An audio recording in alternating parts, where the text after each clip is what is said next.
podcast livre Statera Mundi de Lucie Goyer.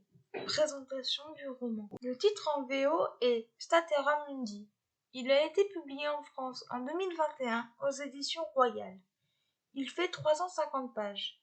Je lui ai mis la note de 7 sur 10 et le conseille aux lecteurs aimant les romances et le fantastique. 4e couverture.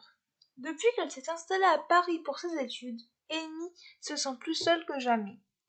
Pour suivre les dernières volontés de sa grand-mère, elle accepte de contacter un jeune homme dont elle ignore tout, bien décidée à en apprendre plus sur lui. Pourtant, son enthousiasme se transforme très vite en crainte au fur et à mesure qu'elle découvre Tristan, cet homme insaisissable qui exerce sur elle une influence de plus en plus inquiétante.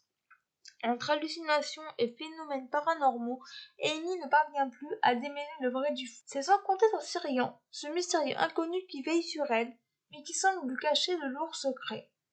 Auquel de ces deux hommes peut-elle se fier? La fuite est-elle encore possible? À peine a-t-elle le temps d'évaluer ses options, qu'il est déjà trop tard, les pièges se referment, la Statera Mundi est à l'œuvre. Ce que j'ai pensé de ce roman.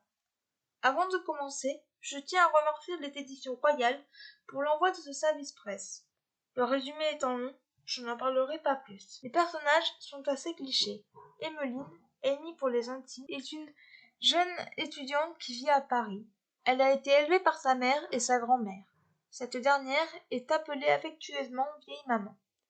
Sa vie a brutalement changé du jour au lendemain. Je l'ai trouvée girouette et capricieuse. Elle m'a fait plusieurs fois lever les yeux au ciel. Tristan est un jeune homme mystérieux. Il suit Amy comme son ombre. Que veut-il vraiment? Au départ, il ne va pas laisser l'héroïne indifférente. Sirian est un jeune médecin qui va graviter dans la vie de la jeune femme. Il est profondément gentil et très altruiste. C'est mon protagoniste préféré. Isabelle, la mère d'Amy, est sa copine. Petit à petit, elle va prendre son rôle de mère à cœur.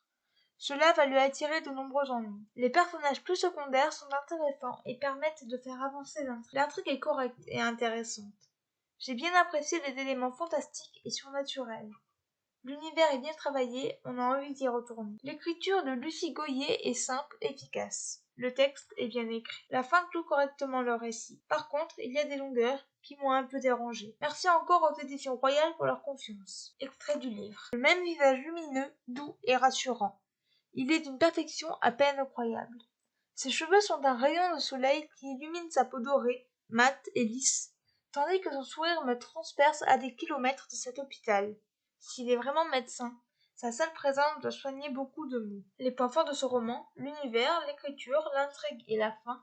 Les points faibles de ce roman, les personnages et les longueurs. Voilà, c'en est tout pour ce podcast, j'espère qu'il vous aura plu. N'hésitez pas à me donner votre avis et vos commentaires sur YouTube, à vous abonner à la chaîne, et je vous retrouve très bientôt pour un nouveau podcast. Ciao.